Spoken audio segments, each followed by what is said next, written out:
नमस्कार. Charudatta Apte online accounting क्लासेसमध्ये तुम्हा सर्वांचं स्वागत आहे. आजचं आपलं तिसरं लेक्चर आहे आणि पहिल्या लेक्चरमध्ये आपण अकाउंटिंग आणि बुककीपिंग याची तोंडओळख केली होती. दुसऱ्या आपलं जे लेक्चर आहे त्याच्यामध्ये बुककीपिंग म्हणजे काय हे आपण बघितलं होतं आणि आजचं आता आपलं हे तिसरं लेक्चर आहे त्याच्यामध्ये अकाउंटिंग म्हणजे काय हे आपण बघणार आहोत आणि समजून घेणार आहोत. अकाउंटिंग तसं बघायला गेलं तर खूप मोठा आणि व्हास्ट असा विषय आहे. त्याच्यामुळे आजचा व्हिडिओ आपला थोडा मोठा होईल. खूपच जर का जास्त मोठा झाला तर मग हा आपण 2 भागामध्ये आपण याला स्प्लिट करूया आणि अकाउंटिंगचे भाग 1 आणि भाग 2 याच्यामध्ये आपण हा व्हिडिओ करूया. पाहूया आता आपण जसं पुढे जाऊ तसं साधारणतः किती वेळेचा आपला व्हिडिओ होतोय. 30-35 मिनिटात जर का सगळं झालं तर हरकत नाही, एकाच भागामध्ये सगळं होऊन जाईल. अदरवाईज आपण याचे 2 भाग करू.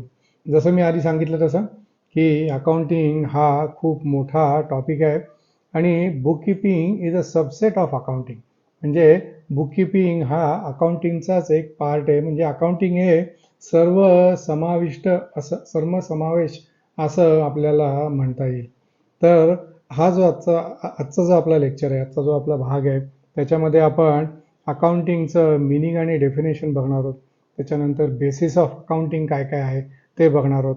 कॅरेक्टरिस्टिक्स म्हणजे अकाउंटिंगची वैशिष्ट्ये काय काय आहेत ते आपण बघणार आहोत.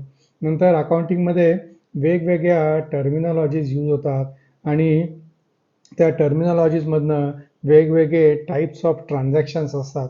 तर ते टाईप्स ऑफ ट्रान्झॅक्शन्स काय काय आहेत ते आपण बघणार आहोत. अकाउंटिंगमध्ये तुम्ही तुमच्या कानावरती बऱ्याचदा वेगवेगळ्या टर्म्स आलेल्या असतील. म्हणजे कॅपिटल असेल, ड्रॉइंग असेल, डेटर असेल, क्रेडिटर्स असेल, एक्सपेंडिचर असेल, डिस्काउंट असेल, बॅड डेट्स असेल, अशा वेगवेगळ्या टर्म्स तुमच्या कानावरती पडल्या असतील. तर या टर्म्सचं ज्ञान आणि माहिती होणं खूप महत्त्वाचं आहे.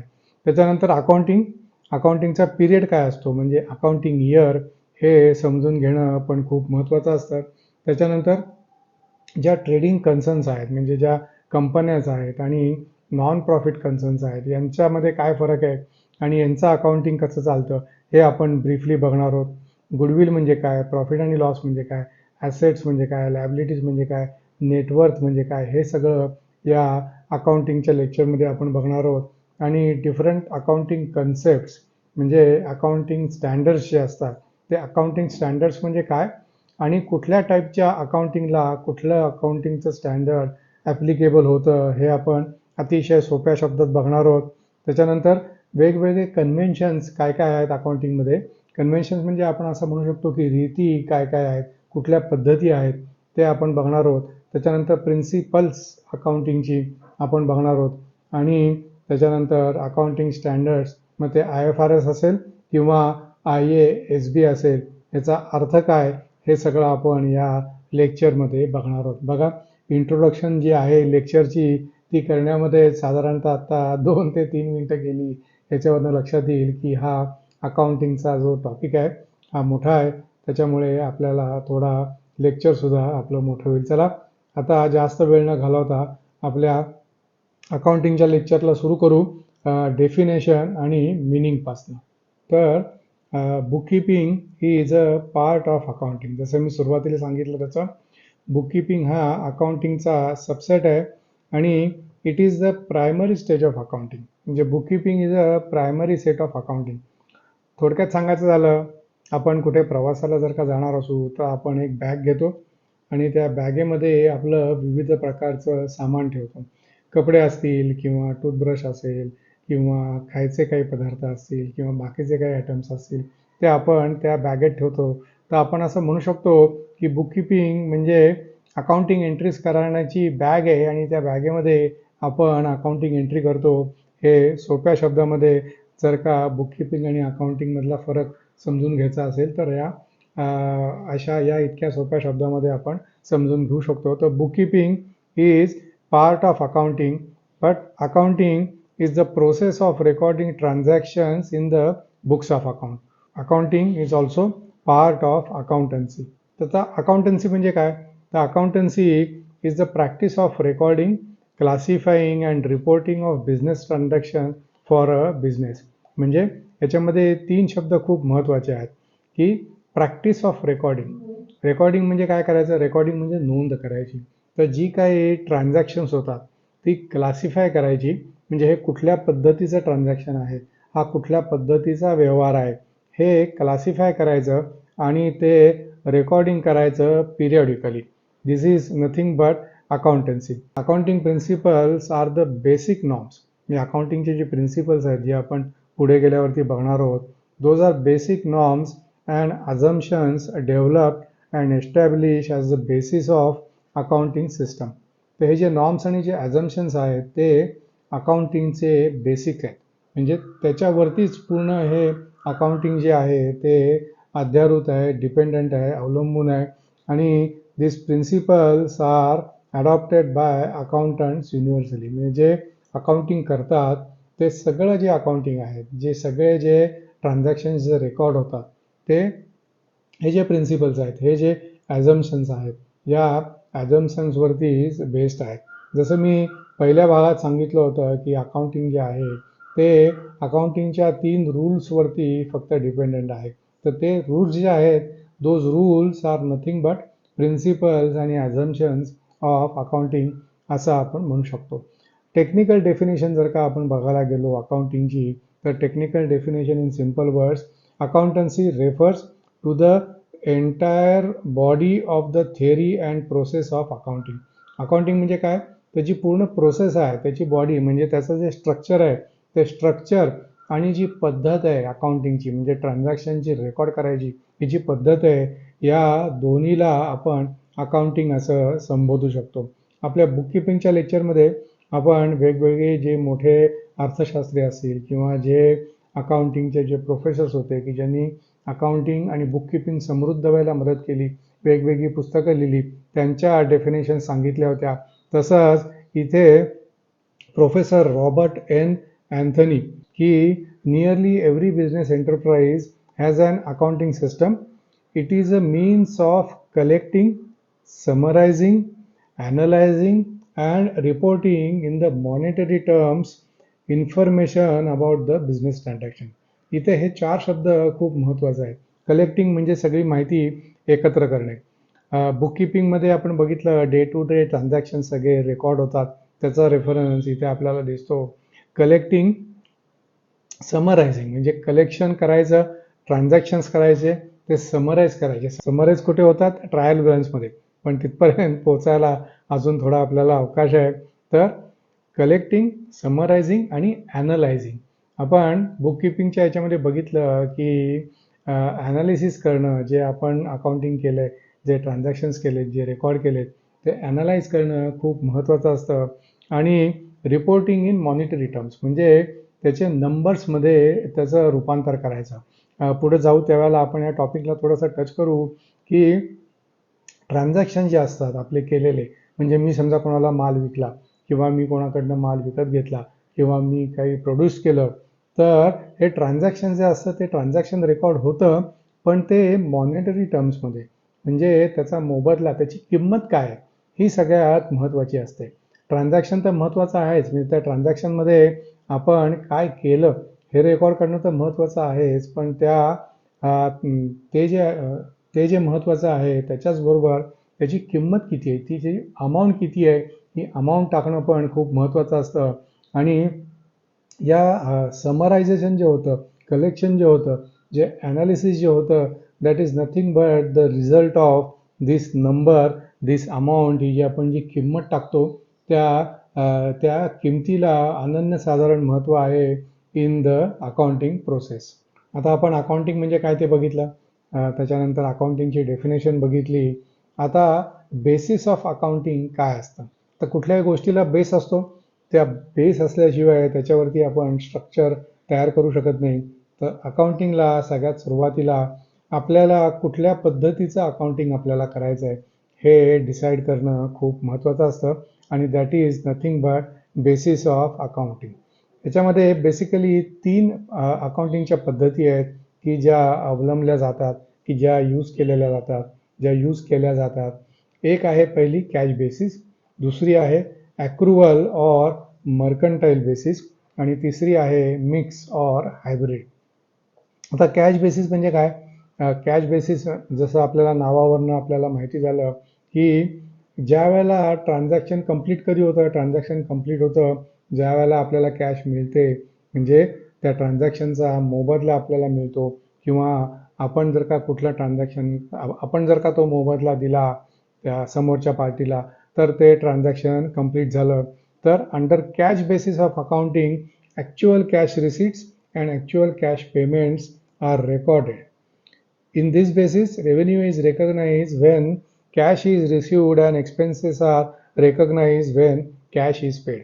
म्हणजे आपण समजा काही विक्री केली तर जोस्तर आपल्याकडे त्या विक्रीची cash either in cash form or by cheque or by bank transfer येत नाही तोस्तर आपण तो जो सेल्स आहे तो आपल्या बुक्समध्ये रेकॉर्ड करत नाही. This is under cash basis of accounting. आणि समजा एक्सपेन्सेस असतील तर ते एक्सपेन्सेस जोस्तर आपण पेड करत नाही तोस्तर त्याचं रेकॉर्डिंग करणार नाही. आता आपण ज्यावेळेला ॲक्रुअल बेसिस बघू त्यावेळेला एक तुम्हाला मी सोपं एक्झाम्पल देतो. म्हणजे ही गोष्ट कॅश बेसिस ऑफ अकाउंटिंग आणि ॲक्रुअल बेसिस ऑफ अकाउंटिंग म्हणजे नक्की काय हे आपल्याला अगदी पक्कं समजेल. जसं मी पहिल्या भागात सांगितलं होतं पहिल्या लेक्चरमध्ये, पहाटे 4 वाजता जरी आपल्याला उठवलं तरी अकाउंटिंग एंट्री आणि हे कॅश बेसिस आणि ॲक्रुअल बेसिस जे आहे हे आपल्याला याचं उत्तर याचं अंडरस्टँडिंग आपल्या डोक्यामध्ये फिट असायला पाहिजे. आता ही जी कॅश बेसिसची जी पद्धत आहे ही जनरली कोणासाठी उपयुक्त आहे?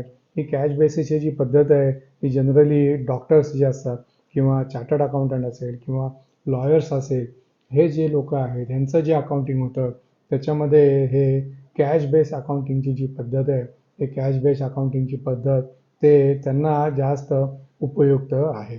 दुसरी आता आहे ॲक्रुअल बेसिस किंवा मर्कंटाईल बेसिस.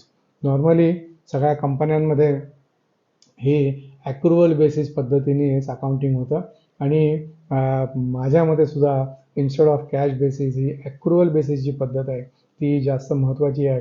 कारण आपण अकाउंटिंग पिरियड म्हणजे काय ते पाहणार आहोत थोड्या वेळाने. तर कुठल्याही पिरियडचा प्रॉफिट किंवा लॉस हा जर का आपल्याला एक्झॅक्ट समजून घ्यायचा असेल तर ॲक्रुअल बेसिस जी आहे ॲक्रुअल बेसिस ऑफ अकाउंटिंग हीच त्याच्यासाठी सगळ्यात जास्त योग्य आहे. तर ॲक्रुअल बेसिस ऑफ अकाउंटिंग म्हणजे काय? अंडर ॲक्रुअल बेसिस कॅश बेसिसच्या एक्झॅक्टली अपोजिट समजा आपण कुठली विक्री केलेली असेल तर त्या विक्रीचे पैसे आपल्याला मिळो अथवा न मिळो, भले 30 दिवसांनी मिळो 60 दिवसांनी मिळो, विक्री केली की त्याचं आपण आपल्या बुक्समध्ये रेकॉर्डिंग करतो. In technical language under accrual basis of accounting the revenue whether received or not but has been earned or accrued during the accounting period त्याचं रेकॉर्डिंग होतं. एक्सपेन्सेससुद्धा इन्कर झाले किंवा नाही झाले, इन्कर म्हणजे या ठिकाणी मी पेड ॲक्च्युली मला म्हणायचं आहे, पेड झाले किंवा नाही म्हणजे त्या एक्सपेन्सेसचे आपण पैसे दिले किंवा नाही दिले तरीसुद्धा जर का तो एक्सपेन्स ॲक्रू झाला असेल तर त्या एक्सपेन्सेस रेकॉर्डिंग त्या अकाउंटिंग पिरियडमध्येच करायचं आणि तो एक्सपेन्सेस रेकग्नाइज करायचा, भले तो पेड झाला असेल किंवा नाही झाला असेल. म्हणजे काय थोडक्यात सांगायचं तर any income earned whether received or not, म्हणजे इन्कम आपल्याला मिळाले आपल्याला माहिती आहे पण ते ॲक्च्युअल त्याची रिसीट झाली असेल किंवा नाही झाली असेल तरी ते आपल्या बुक्समध्ये रेकॉर्ड करायचं. किंवा any expenses incurred whether paid or not. याचं सिम्पल एक्झाम्पल मी तुम्हाला सांगतो. आपलं ऑफिस जर का रेंटवरती असेल आणि रेंट पेड करायची तारीख जर का प्रत्येक महिन्याची 5 तारीख असेल आणि समजा आपण आता मार्च 24मध्ये आहोत तर मार्च 24चं जे रेंट आहे ते आपण महिना संपल्यावर जर का पेड करणार असू तर नॅचरली आपण ते एप्रिलमध्ये पे करणार. तर एप्रिलमध्ये पे करणार पण त्याचा अकाउंटिंग कारण तो जो खर्च आहे तो इन्कर झालेला आहे मार्चमध्ये, फक्त त्याचा आपण पेमेंट एप्रिलमध्ये करणार. तर या वेळेला दिस इज कॉल्ड ॲक्रुअल बेसिस, म्हणजे हा एक्सपेन्स ॲक्रू झालेला आहे जरी पेड झालेला नसेल तरी. तर तो आपल्याला मार्चचं जे आपले बुक्स आहेत मार्चचा जो आपला अकाउंटिंग आहे किंवा 23-24चं जे आपलं अकाउंटिंग इयर आहे त्याच्यामध्ये हे रेंट आपल्याला रेकग्नाइज करावंच लागतं. ते म्हणजे एके ठिकाणी आपण रेंट रेकग्नाइज करतो आणि एके ठिकाणी ज्याला आपण रेंट देणं लागतो त्याचं पण रेकॉर्डिंग करतो. थोडक्यात काय rent account debit to creditor, कारण आपला जो लँडलॉर्ड आहे त्याला आपल्याला पैसे द्यायचे म्हणून आपण त्याला क्रेडिट देतो. हे सगळं नंतर डिटेलमध्ये अजून काही लेक्चर्स नंतर कसं डेबिट आयडेंटिफाय करायचं, कसं क्रेडिट आयडेंटिफाय करायचं, कोणाला डेबिट द्यायचं, कोणाला क्रेडिट द्यायचं, हे सगळे डिटेल्स आपल्याला नंतर अगदी व्यवस्थित समजणार आहेत. पण आता फक्त मी अंडरस्टँडिंगसाठी तुम्हाला सांगतो. ही एंट्री आपण बघितली. रेंट म्हणजे expense account debit to creditor म्हणजे आपला लँडलॉर्ड, आणि एप्रिलमध्ये आपण त्यावेळेला पैसे देऊ त्यावेळेला landlord account debit to cash or to bank. Landlord account nullify झाला, डेबिट आणि क्रेडिट दोन्ही त्याला आलं. आणि शेवटी कॅश बेसिसमध्ये म्हणजे कॅश बेसिस ऑफ अकाउंटिंग ची जी पद्धत आहे त्याच्यामध्ये जी एंट्री होते तीच एंट्री इकडे शेवटी म्हणजे त्या एंट्रीचे लेख फक्त राहतात. That is expense account debit म्हणजे rent account debit and credit to cash. So this is the difference between cash basis of accounting and accrual basis of accounting. मी आशा करतो की हा डिफरन्स तुम्हाला समजला असेल. नसेल समजला मला कॉमेंटमध्ये कॉमेंट करून विचारा. आपण याची अजून काही एक्झाम्पल्स घेऊ जेणेकरून हे तुम्हाला समजायला, कारण हे समजणं अतिशय महत्त्वाचं आहे. आणि तिसरी पद्धत जी आहे ती हायब्रिड मेथड म्हणजे कॅश बेसिस पण वापरायचं आणि ॲक्रुअल बेसिस पण वापरायचं. आता आपल्याला कॅश बेसिस समजला, ॲक्रुअल बेसिस समजला, हायब्रिड इज अ कॉम्बिनेशन. त्याच्यामुळे आपण त्याच्यावर आता जास्त वेळ नको दडूया आणि पुढचा आपला जो पॉईंट आहे, पुढचा आपला जो टॉपिक आहे अकाउंटिंगचा, त्याच्यामध्ये जाऊया. आता आपण बघूया क्वालिटेटिव्ह कॅरेक्टरिस्टिक्स ऑफ अकाउंटिंग. जसं मी थोड्या वेळापूर्वी सांगितलं तसं accounting means numerical qualitative presentation of business transactions of financial nature. याच्यामध्ये 3-4 शब्द खूप महत्त्वाचे आहेत. Qualitative presentation, numerical presentation and of financial transaction. आपण आपलं जे दुसरं लेक्चर आहे त्याच्यामध्ये एक आंब्याचं उदाहरण घेतलं होतं. आपल्याला जर का कोणी सांगितलं की मी उद्या तुम्हाला आंबे देतो तर त्याची एंट्री आपण आज करू नाही शकत, कारण त्याच्यामध्ये ट्रान्झॅक्शन झालेलंच नाही आहे. दुसरी गोष्ट म्हणजे पैशाची देवाणघेवाण झालेली नाही आहे. तर जेव्हा ॲक्च्युअली आंबे आपल्याकडे येतील आणि ज्यावेळेला पैशाची देवाणघेवाण होईल त्यावेळेला आपण न्यूमरिकल क्वालिटेटिव्ह रिप्रेझेंटेशन कसं करू शकतो. आंबे आले आणि आंब्याचे किती पैसे दिले. तर this is called nothing but numerical presentation of business transaction of financial nature. याच्यामध्ये फिनान्शियल नेचर हे खूप महत्त्वाचं आहे. म्हणजे आर्थिक मोबदला जो आहे त्याची देवाणघेवाण होणे हे खूप महत्त्वाचं आहे. आर्थिक देवाणघेवाण नसेल तर ते आपल्या बुक्स ऑफ अकाउंट्समध्ये बिलकुल येणार नाही. आर्थिक देवाणघेवाण असेल तरच त्याचं आपण न्यूमरिकल प्रेझेंटेशन, रिप्रेझेंटेशन न्यूमरिकल ट्रान्झॅक्शनच्या स्वरूपात त्याचं रेकॉर्डिंग म्हणजे त्याची एंट्री आपल्या बुक्समध्ये करू शकतो. तर हे जे वाक्य आहे मित्रांनो, विद्यार्थिनींनो, हे वाक्य खूप महत्त्वाचं आहे. Accounting means the numerical qualitative presentation of business transaction of financial nature. आता ज्यावेळेला आपण ट्रान्झॅक्शन्स रेकॉर्ड करतो त्यावेळेला आपण त्याची जी इन्फॉर्मेशन आहे ती आपल्या बुक्स ऑफ अकाउंट्समध्ये रेकॉर्ड करतो. आणि ते रेकॉर्ड करत असताना काही क्वालिटेटिव्ह कॅरेक्टरिस्टिक्स आहेत अकाउंटिंगच्या, त्या आपल्याला लक्षात ठेवणं खूप महत्त्वाचं असतं. काय काय आहेत त्या? 4 आहेत. पहिली आहे रिलायबिलिटी ऑफ अकाउंटिंग इन्फॉर्मेशन, दुसरी आहे रिलेव्हन्स ऑफ अकाउंटिंग इन्फॉर्मेशन, तिसरी आहे अंडरस्टँडेबिलिटी ऑफ अकाउंटिंग इन्फॉर्मेशन, आणि चौथी आहे ती कम्पॅरेबिलिटी ऑफ अकाउंटिंग इन्फॉर्मेशन. या 4 गोष्टी खूप महत्त्वाच्या आहेत. एक एक गोष्ट आपण बघूया. एक एक जे कॅरेक्टरिस्टिक्स आहे ते एक एक आपण बघूया काय काय आहे. अकाउंटिंगची जी इन्फॉर्मेशन आहे, जे ट्रान्झॅक्शन आहे, जे आपण सगळं रेकॉर्ड करतो ती रिलेव्हंट पाहिजे आणि रिलायबल पाहिजे. रिलेव्हंट आणि रिलायबल का पाहिजे? कारण जर का रिलेव्हंट आणि रिलायबल नसेल तर म्हणजे ती इनकरेक्ट आहे, ती चुकीची आहे. मग समजा कुठलाही आपल्याला जर का डिसिजन घ्यायचा असेल based on business transactions, based on profit and loss, पण जर का इन्फॉर्मेशनच इनकरेक्ट असेल तर आपला जो डिसिजन आहे तो डिसिजन 100% चुकणार. कारण रिलायबिलिटी नसेल तर आपण करेक्ट डिसिजन कसा घेऊ शकतो. इंग्लिशमध्ये एक म्हण आहे गार्बेज इन गार्बेज आउट. तसं जर का चुकीची इन्फॉर्मेशन आपण अकाउंटिंगमध्ये घेत असू, आपलं अकाउंटिंग चुकत असेल तर रिलायबिलिटी त्याच्यामध्ये राहणार नाही, आणि त्याच्यामुळे रिलेव्हन्स आणि रिलायबिलिटी जर का राहिलं नाही तर त्याचा डिसिजन मेकिंगसाठी खूप मोठा तोटा आपल्याला होऊ शकतो. Reliable information is required to form judgements about the earning potential and financial position of a business firm. म्हणजे अर्निंग पोटेन्शियल आपल्याला अजून भविष्यामध्ये सुद्धा किंवा आत्ता किती पैसे मिळाले किंवा आपलं किती पोटेन्शियल आहे हे समजण्यासाठी आणि त्याचप्रमाणे आपल्या बिझनेसची फिनान्शियल पोझिशन काय आहे हे समजण्यासाठी रिलायबिलिटी असणं ट्रान्झॅक्शन्सची खूप महत्त्वाचं आहे. दुसरा कॅरेक्टरिस्टिक्स आहे relevance of accounting information. Accounting information he relevant असली पाहिजे. रिलेव्हंट म्हणजे काय, जे ट्रान्झॅक्शन आहे आपण जी अकाउंटिंग एंट्री करतोय किंवा जी इन्फॉर्मेशन आपण अकाउंटिंग एंट्रीमध्ये देतोय ती रिलेव्हंट असली पाहिजे. ती जर का रिलेव्हंट नसेल तर जी अकाउंटिंग एंट्री आपण करतोय ती जर का 2 महिन्यांनी 3 महिन्यांनी बघितली तर त्या अकाउंटिंग एंट्री आपण ती कशासाठी केली हे आपल्या लक्षात राहणं किंवा हे आपल्याला समजणार नाही. याचा एक्झाम्पल एक तुम्हाला सांगतो, सेल्फ एक्सपिरियन्स आहे.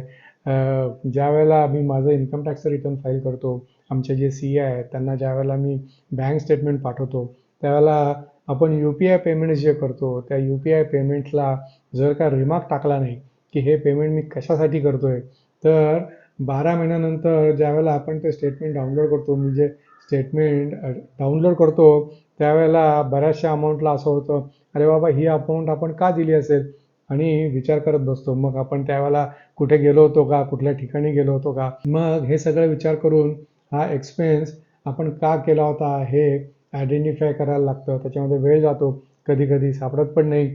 त्याच्यामुळे तो रिमार्क टाकणं यू पी आय पेमेंटला खूप महत्त्वाचं असतं. This is nothing but relevance of the accounting information. जी अकाउंटिंग एंट्री करतोय त्याच्यामध्ये फक्त आणि फक्त जी रिलेव्हंट इन्फॉर्मेशन आहे तेवढीच फक्त टाकली पाहिजे. अकाउंटिंग एंट्रीचं जे नॅरेशन आहे त्याच्यामध्ये फक्त जी रिलेव्हंट इन्फॉर्मेशन आहे तेवढीच टाकली पाहिजे, जेणेकरून कधीही 2 महिने 3 महिने वर्षभराने ज्यावेळेला आपण ते ट्रान्झॅक्शन बघू त्यावेळेला ते ट्रान्झॅक्शन्स कुठल्या पद्धतीचं आहे, काय पद्धतीचं आहे, का केलं, कोणाबरोबर केलं, हे सगळे डिटेल्स आपल्याला त्याच्यामध्ये मिळतात. तर हे दुसरं कॅरेक्टरिस्टिक्स होतं रिलेव्हन्स ऑफ अकाउंटिंग इन्फॉर्मेशन. त्याच्यानंतर अंडरस्टँडेबिलिटी ऑफ अकाउंटिंग इन्फॉर्मेशन. आता हा रिलेव्हन्स आणि अंडरस्टँडेबिलिटी गोज हँड इन हँड.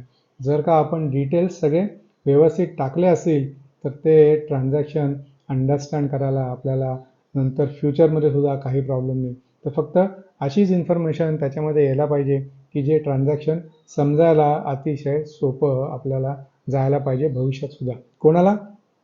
कोणाला सुद्धा, म्हणजे आपण ते ट्रान्झॅक्शन रेकॉर्ड करतोय म्हणजे आपल्याला स्वतःला माहिती असतं आपण काय केलेलं आहे ते, पण आपण काय केलेलं आहे हे आपण ज्यावेळेला दुसऱ्याला प्रेझेंट करतो, मग ती गव्हर्नमेंट बॉडी असो किंवा आपले सी ए असो किंवा अजून कोणी असो किंवा आपल्याच कंपनीतला दुसरा कुठला स्टाफ असो, स्टाफ चेंज झाला तर नवीन स्टाफला, नवीन जो एम्प्लॉई येईल त्यालासुद्धा ते ट्रान्झॅक्शन समजलं पाहिजे की हे ट्रान्झॅक्शन काय आहे, कशाबद्दल आहे, कुठलं आहे. That is nothing but understandability of accounting information.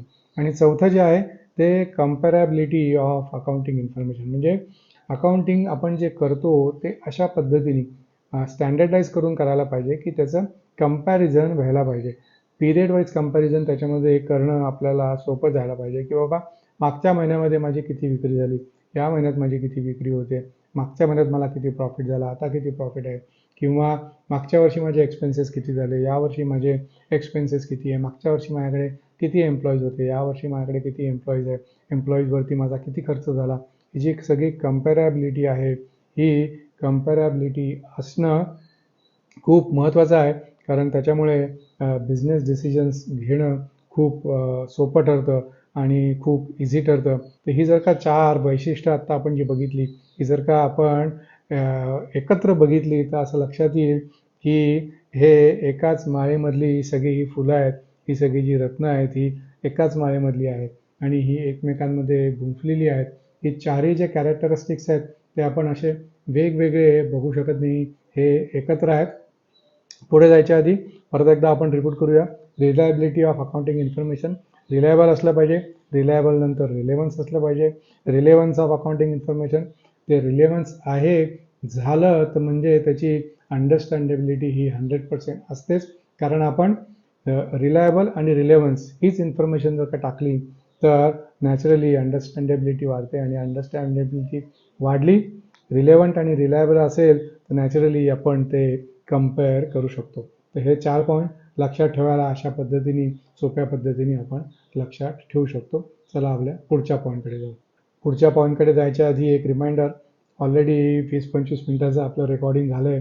बघूया 30-35 मिनिटापर्यंत आपण करूया आणि मग त्याच्यानंतर वाटलं तर आपण अकाउंटिंगचाच दुसरा भाग आपण करूया. आता आपण बघूया बेसिक अकाउंटिंग टर्मिनॉलॉजीज ज्या आहेत त्या आपण बघूया. त्याच्यामध्ये पहिलं आहे टाईप्स ऑफ ट्रान्झॅक्शन्स.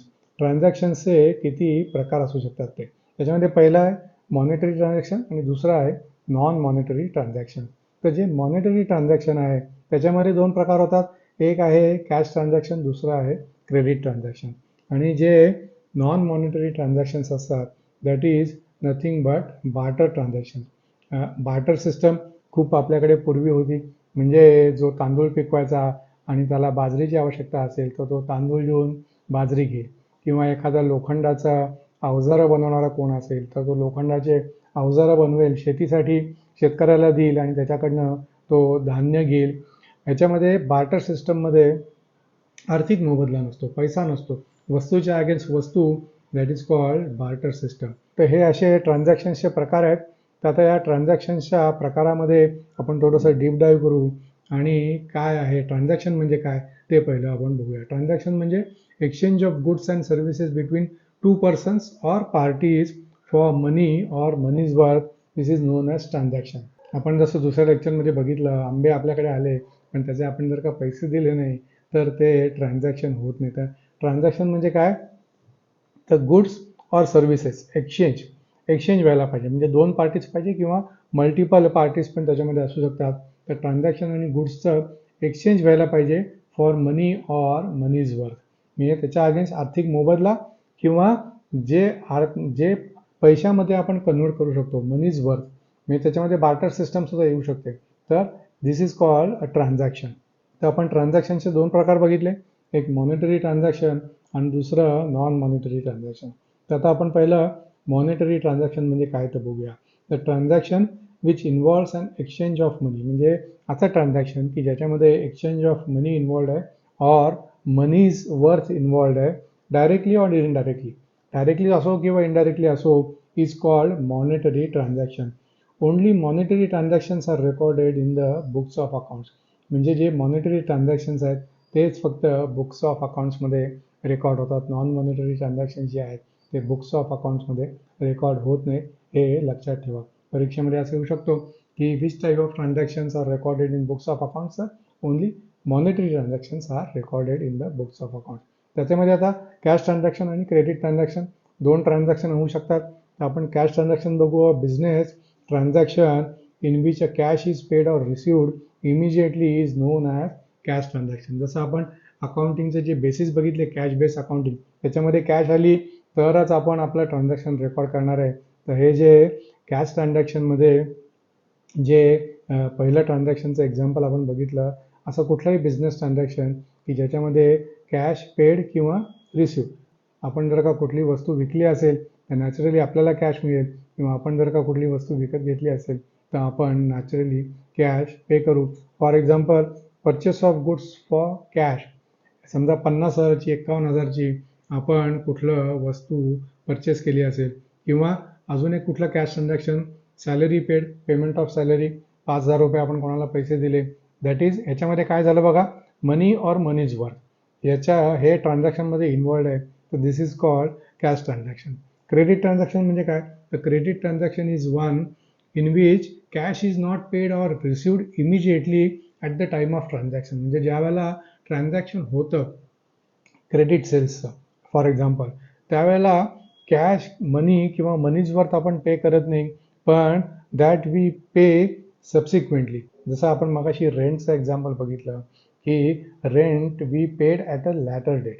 समजा 10 एप्रिलला आपलं रेंट जर का ड्यू असेल मार्च महिन्यातलं, तर this is called credit transaction.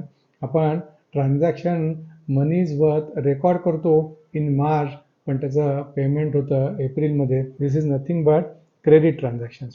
Good sold on credit to mister XYZ 8,000 rupees, त्याची एंट्री होते. किंवा sold machinery to XYZ on credit for 20,000 rupees. याची पण आपण क्रेडिटची एंट्री करतो आणि ज्यावेळेला पैसे येतात त्यावेळेला त्याची अजून एक एंट्री होते. तर दिस इज मॉनिटरी ट्रान्झॅक्शन. आणि दुसरं ट्रान्झॅक्शन जे आहे ते non monetary transaction. Non monetary transaction म्हणजे काय? Transaction which does not involve an exchange of money or money's worth directly or indirectly are called non-monetary transactions. An exchange of one thing against another thing is called as barter transactions. ते आपण already त्याचं examples बघितलं.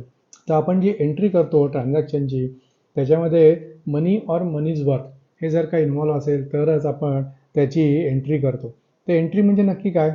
The entry म्हणजे recording of a business transaction in the proper form or method in the books of accounts is called entry. म्हणजे proper फॉर्ममध्ये म्हणजे debit आणि credit, proper books of अकाउंटमध्ये म्हणजे समजा सेल्स असेल तर सेल्स रजिस्टरमध्ये, परचेस असेल तर परचेस रजिस्टरमध्ये, कॅश असेल तर कॅश रजिस्टरमध्ये, recording of a business transaction in proper form. This is nothing but entry.